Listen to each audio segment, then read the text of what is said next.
Chapter 7. You don't think we have the same nose, do you? Rhys studied the head of his ancestor, currently lying at the base of its statue. Whoever had sculpted the unfortunate Grifford Penhallow had gone into a lot of detail: the curling hair over the brow, the slight frown and expression of noble self-faring in the eyes, and an absolute beast of a nose. The mayor, Jane, was still unspooling a line of caution tape around the broken statue with one hand, and barking into a cell phone held in the other, so she didn't answer, and Rhys sighed, touching the bridge of his own nose. "Bad luck, old man," he said to Grifford's head, then looked back up at the top of the plinth. The speech had been going so well, all things considered. Rhys figured the accent did most of the heavy lifting for him, ply the novelty of having an actual Penhallow, all the way from Wales. And he'd understood that this was the kind of thing people liked, kept brief. Let's be honest, they were really here to buy Candide. Apples and hand-dipped candles, not listen to him blather on about his dead ancestor. So thanks for the warm welcome, a quick acknowledgement of the beauty of the town, a few sentences in Welsh, always a crowd pleaser, and he'd been done, one duty discharged. And then he'd nearly had his own head knocked off his shoulders by Grifford's. As soon as he'd stepped onto the little steps leading off the stage, he'd heard the crack, then the gasp from the crowd, and had some instinct not urged him to freeze. He would have been directly under the plummeting stone skull of Grifford Penhallow. "I am so sorry," the mayor said for what, Rhys thought, was at least the 35th time. "I don't even know how this hop penned." She was still holding the bright yellow tape, her cell phone shoved back into a holster at her waist. In her heels, she barely came up to his chin, and even though Rhys suspected she'd replaced all of her blood with Red Bull, she was definitely attractive with her big dark eyes and flushed cheeks. However, being nearly killed for the second time in 24 hours had something of a dampening effect on the libido, so he didn't even attempt to flirt as he replied, "Hardly your fault. Probably just Owell Grifford," letting it be known he would have preferred a different Penhallow, and I can't blame him for that. "I'm just glad no one else was standing nearby." He was smiling as he said it, but as Rhys glanced back and forth between the statue and the head on the ground, something cold settled into his chest.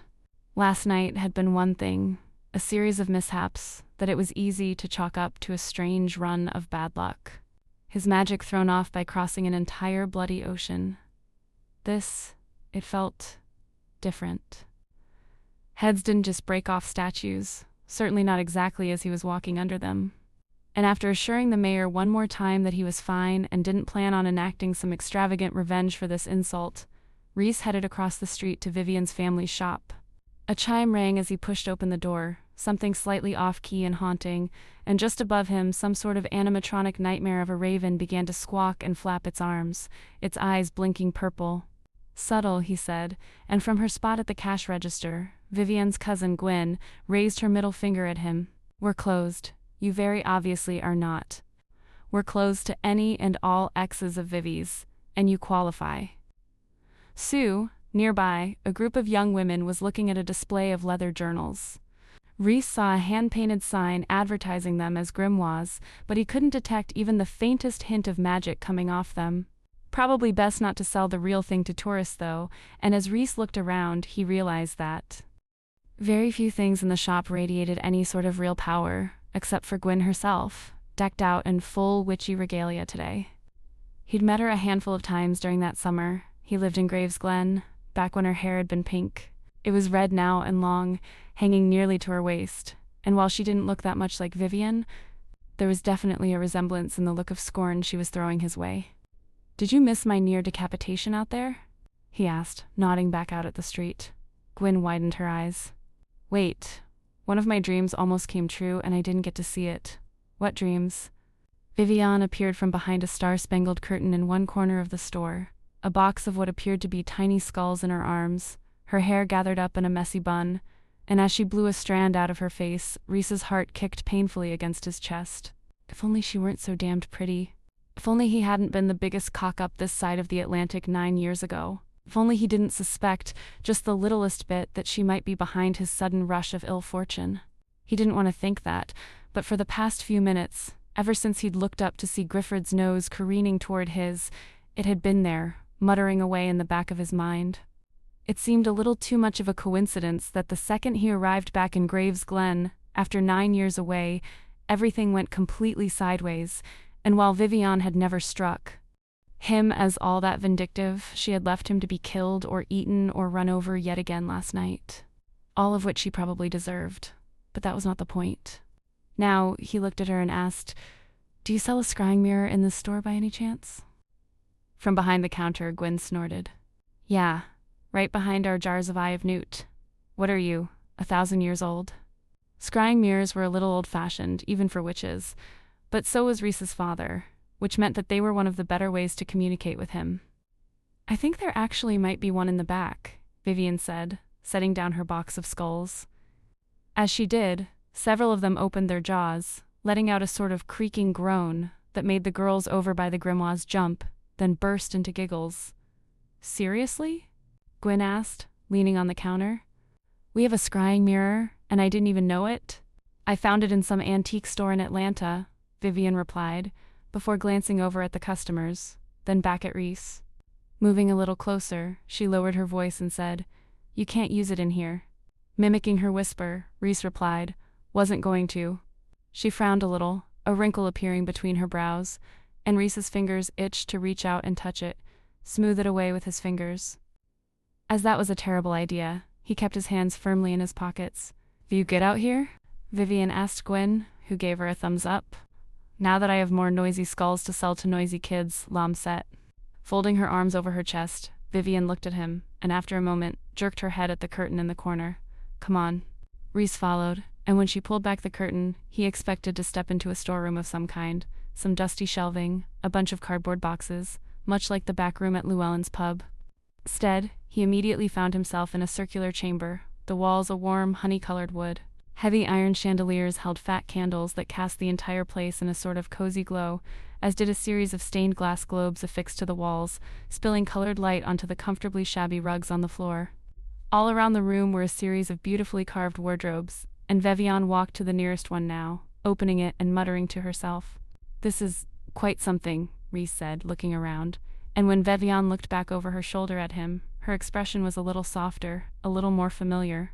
"Aunt Elaine likes things to feel homey," she said.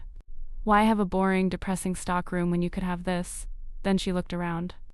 "I mean, it does sometimes make me feel like I'm in a video game of The Hobbit, but still." Rhys huffed out a laugh, and she smiled at him. Just for a second. One of her front teeth had the tiniest chip in it. He'd forgotten that. He'd loved that. That little imperfection and that sunny smile. Then she turned back to the wardrobe, and Rhys cleared his throat, moving back slightly. "And if customers come back here?" Vivian reached farther into the wardrobe, digging in its contents. "They don't," she said. "Slight repelling spell on this part of the store. Elaine tweaked it so that they don't feel uncomfortable or scared. They just don't want to walk in." "That's rather genius, actually," Rhys said, impressed. It was one thing to cast a spell, but tailoring it to your specific needs took a fair amount of skill. Turning back to him, mirror in hand, Vivian raised her eyebrows. "Yeah, well, we don't all have to be fancy Welsh witches to know some kick-ass magic." "Well, as this particular fancy Welsh witch is currently getting his ass kicked by magic, I cannot disagree with you there." He reached for the mirror, but Vivian didn't offer it, watching him with another one of those little frowns. "What do you mean?" Sighing, Rhys dropped his hand and rocked back on his heels.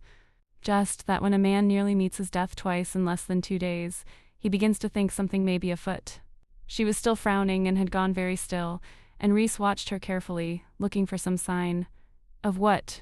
Guilt. Did he really believe that Vivian was out to get revenge after all this time? Over a relationship that hadn't even survived an entire summer? He didn't, not really. Or maybe he just didn't want to. "In any case, as soon as I have that," he went on, nodding at the mirror, "I can talk to my father. And make sure my charging the ley lines is a good idea, given the fact that Grifford Penhallow attempted to kill me." When Vivian just kept staring, Rhys filled her in quickly about the entire statue incident, finishing up with, "So see? If you'd stayed to watch my speech, you would have gotten quite the show. Are you all right?" she asked, looking him up and down, her lower lip caught between her teeth. The gas lamp nearest her cast red and blue patterns over her hair, picking up the little sparkles in her purple sweater, and Rhys stepped forward, holding out one hand. "I'm fine. Or I will be once I use that." He nodded at the mirror, and Vivian handed it over, the metal still warm from her hand. "Why are you using this to talk to your father anyway?" she asked, her shoulders a little looser now, some of the tension leaving her face. It's for telling the future, not communicating. Rhys didn't even know exactly how to explain his father or this particular eccentricity of his, so he just shrugged and said, "More fancy Welsh witch stuff. Got it.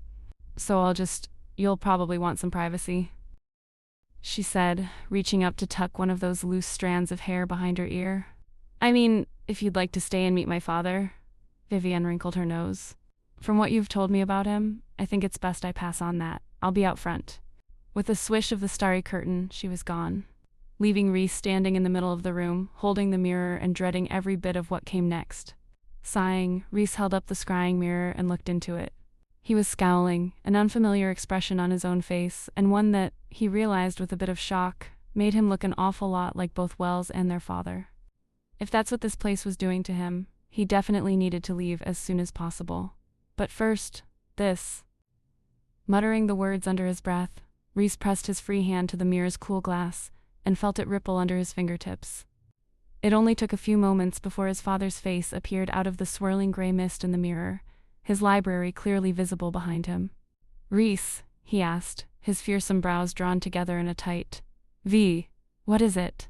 "Lovely to see you too." "Duh," Rhys muttered, and then his father's frown somehow deepened. "Where in the bloody hell are you? Is that some sort of theater? A fortune-teller's wagon?" His father's face loomed closer in the mirror. "Rhys Mateated Penhallow, if you are consorting with fortune-tellers, I'll only have you for a tick.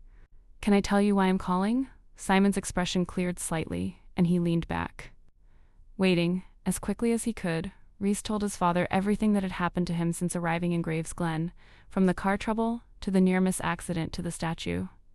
He left out the bit about not having hot water for his shower this morning, as he was fairly certain it didn't help his case, but by the time he was finished, his father looked almost amused. What a terrifying prospect. "You're not cursed, lad," Simon assured him. "Penhallow men cannot be cursed. Not in over 1,000 years has one of us fallen victim to any sort of hex." Amusement gave way to smugness as he added, "All of this is no doubt a direct result of your decision to travel like a human rather than via the traveling stone, as I suggested. A head fell clean off a statue because I decided to fly commercial and rent a car. Is that what you're saying, Da? Because I'm not sure I see the correlation." Now the scowl was back. That was actually a bit comforting. "Have you charged the ley lines yet?" "Not yet, no. But that's the thing, isn't it? What if I am cursed and that, I don't know, buggers up the ley lines or some such?" "While I do not doubt your ability to, as you say, bugger up most anything, Rhys, I am telling you, there is no possibility you are cursed, and even if there were, some girl who barely qualifies as a head switch could not have done such a thing. Not to you. Not to any of us. She's more than a hedge witch," Rhys said, his fingers tightening around the mirror's handle, but his father waved a hand. "Whatever she is, I'm telling you there is no way she could have placed a hex on you. It's ridiculous. Preposterous. Bit like talking to people through mirrors, really," Rhys replied, and his father's gaze sharpened. "Do the job I sent you there to do, boy. Come home and don't ever let me hear the word cursed. Leave your lips again."